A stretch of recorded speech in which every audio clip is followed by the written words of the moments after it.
আসসালামু আলাইকুম। এটিন বাংলার সংবাদে সবাইকে স্বাগত জানাচ্ছি নাজিয়াত শেহরিন। আগামী ৩ বছরের জন্য বাজেট পরিকল্পনা করা হয়েছে বলে জানিয়েছেন অর্থ উপদেষ্টা সালাউদ্দিন আহমেদ।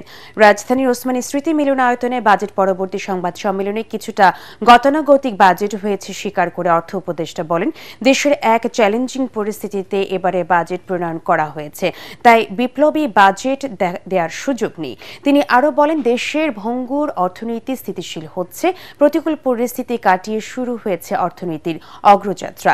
সংবাদ সম্মেলনে বিভিন্ন মন্ত্রণালয়ের উপদেষ্টা ও সংস্থার প্রধানরা উপস্থিত ছিলেন। আমাদের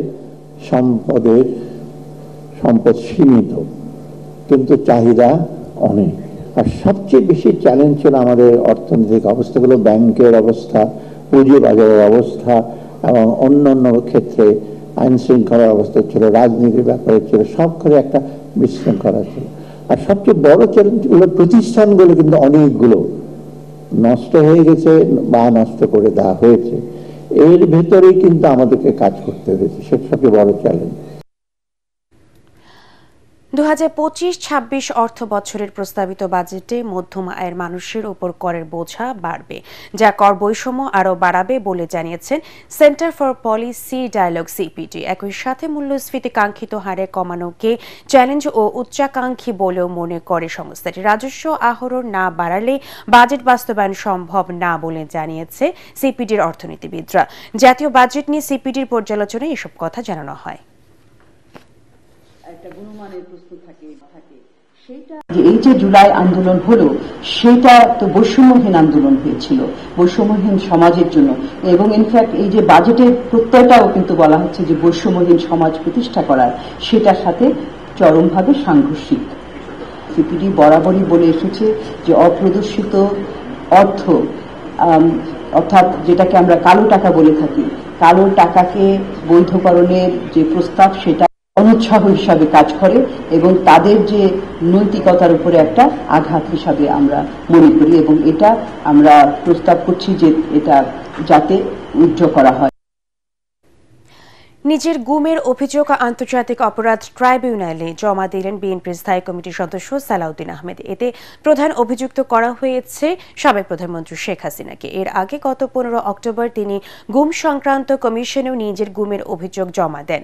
ট্রাইব্যুনালের চিফ প্রসিকিউটরের কার্যালয়ে দাখিল করা অভিযোগে আসামি করা হয়েছে 7 জনকে। শেখ হাসিনা ছাড়াও আছেন সাবেক স্বরাষ্ট্রমন্ত্রী আসাদুজ্জামান খান কামাল, সাবেক আইজিপি বেনজির আহমেদ, AKM শহীদুল হক, ডিএমপির সাবেক কমিশনার আসাদুজ্জামান মিয়া, সাবেক পুলিশ কর্মকর্তা মনিরুল ইসলাম ও সাবেক সেনা কর্মকর্তা জিয়াউল হাসান। পরে সালাউদ্দিন আহমেদ বলেন, তথ্য উপাত্ত সংগ্রহ করতে সময় লাগায় অভিযোগ দাখিল করতে দেরি হয়েছে। তিনি বলেন, সরাসরি বিচার কাজ সম্প্রচার করা ইতিবাচক পদক্ষেপ। 2015 সালে গুম করা হয় সালাউদ্দিন আহমেদকে। নিখোঁজের 62 দিন পর তাকে ভারতের শিলংয়ে পাওয়া যায়। এরপর প্রায় 10 বছর তিনি ভারতেই ছিলেন এবং সেখানেও কারাবন্দী ছিলেন দীর্ঘদিন।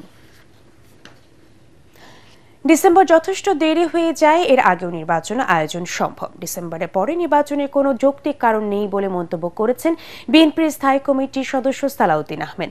তিনি বলেন, 2-1টি ছাড়া এ সময়ের মধ্যেই নির্বাচন চায় সব রাজনৈতিক দল। ঢাকা রিপোর্টার্স ইউনিটিতে গণ অধিকার পরিষদ আয়োজিত আলোচনার সভায় বক্তারা ঈদের আগে সরকারকে নির্বাচনের দিনক্ষণ ঘোষণার দাবি জানান। একটি মাত্র যুক্তিও যদি থাকে সেটা আপনারা উত্থাপন করুন, কেন ডিসেম্বরের পরে নির্বাচন হবে? ডিসেম্বরেই যথেষ্ট দেরি, এর আগেও নির্বাচন করা সম্ভব। আমরা ইতিপূর্বে অনেকবার বলেছি যে সমস্ত সংস্কার প্রস্তাবগুলো শুধুমাত্র সংবিধানের সংশোধনী বাদে সমস্ত সংস্কার প্রস্তাবগুলো যদি জাতীয় ঐকমত্যের ভিত্তিতে গৃহীত হয়, সেগুলো বাস্তবায়নের জন্য শুধু 1 মাস আরো কম সময়ের মধ্যে বাস্তবায়ন করা যায়। পরবর্তী সংবাদ দেখার আমন্ত্রণ জানিয়ে এখনকার মতো শেষ করছি। এটিএন বাংলা সংবাদ ইউটিউবে দেখতে ব্রাউজ করুন youtube/18 বাংলা নিউজ। ধন্যবাদ সবাইকে।